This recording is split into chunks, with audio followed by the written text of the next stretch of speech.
Good morning বন্ধুরা। আজ চলে এসেছি আরেকটি গাঁয়ে।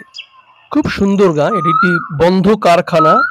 আমি অনেক জিজ্ঞেস করলাম যে কিসের কারখানা, কেউ বলতে পারলো না। সম্ভবত গ্রিলের কারখানা, লোহার রড ফড বা গ্রিল এইসব টাইপের কিছুটা তৈরি হয়েছে মনে হয় এই কারখানায়। এখন সম্পূর্ণ বন্ধ।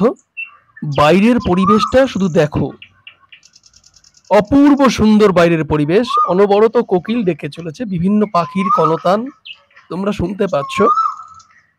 এই 40 ডিগ্রি তাপমাত্রায় বসন্তের মধ্যে এইরকম এইরকম ওয়েদার, মানে এখনো পুরোপুরি গরমে আমরা আসিনি, তাই এত গরম। এটা সত্যিকারেরই অনস্বীকার্যভাবে বোঝা যায় যে পরিবেশ পাল্টাচ্ছে।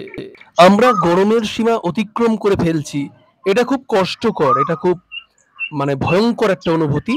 আর ঠিক এই অনুভূতিকে ওভারকাম করতে বা এই অনুভূতিকে দূরে ঠেলে সরিয়ে দিয়ে প্রকৃতির বুকে ফিরে আসতে আমাদের সকলেরই মন চায়। কি বন্ধু, চায় না তোমাদের মন? হ্যাঁ, এটা ঠিক যে আমি মফস্বলের ছেলে, আমি বরাবরই গ্রামের বেশি ভিডিও দেই, তোমরা অনেকে বলেছো। কিন্তু দেখো এই সময়টায় তোমাদের কি মনে হয়? ওই দেখো একটা কোকিল পাখি দেখা যাচ্ছে, অনেকক্ষণ ধরে আমি ওর ছবি তুলছি, ওই এরকম আওয়াজগুলো করছে। এই বিরল মুহূর্তটা আমি তোমাদের সামনে শেয়ার করলাম। এই আমার এক বন্ধু, ওই যে কোকিলটা উড়ে চলে যাচ্ছে, অপূর্ব দৃশ্য। এই যে অদ্ভুত একটা ওয়েদার, এই 40 ডিগ্রি টেম্পারেচারে কি আমার মনে হয়, তোমাদের কি মনে হয় যে এই পরিবেশটা কতটা সুন্দর? তলায় রয়েছে বিদ্যাধরী খাল, অপূর্ব সুন্দর একটা অনুভূতি, গ্রাম্য পরিবেশের একটা অপূর্ব নিদর্শন। আমার তো খুব ভালো লেগেছে। তোমাদের কেমন লাগছে জানিও বন্ধুরা, প্লিজ। Thank you.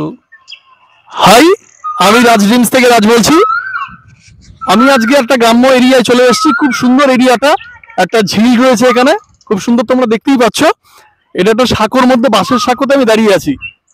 আমি একটু হেঁটে দেখাচ্ছি বন্ধুরা। আমি আশা করি পিকনিক স্পট হিসাবে জায়গাটা খুব ভালো, আমার খুব ভালো লেগেছে। তোমরা আসবে কিন্তু, ঠিক আছে? আমাদের অশোনাবাড়ি আছে, আমি পরে সব বলে দেবো।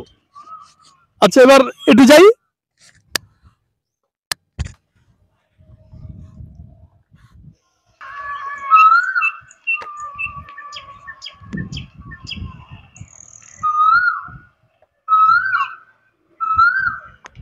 খুব ভালো লেগেছে জায়গাটা আমার। একটু ভয় লাগে আসলে, আমি সাঁকোতে খুব একটা উঠিনি, খুব পোক্ত রয়েছে সাঁকোটা, যেহেতু ওই সাইডে একটু দুর্বল আছে। তোমরা আসতে পারো, খুব ভালো লাগবে। আমি অ্যাড্রেসটা পরে দিয়ে দিচ্ছি তোমাদের, ঠিক আছে?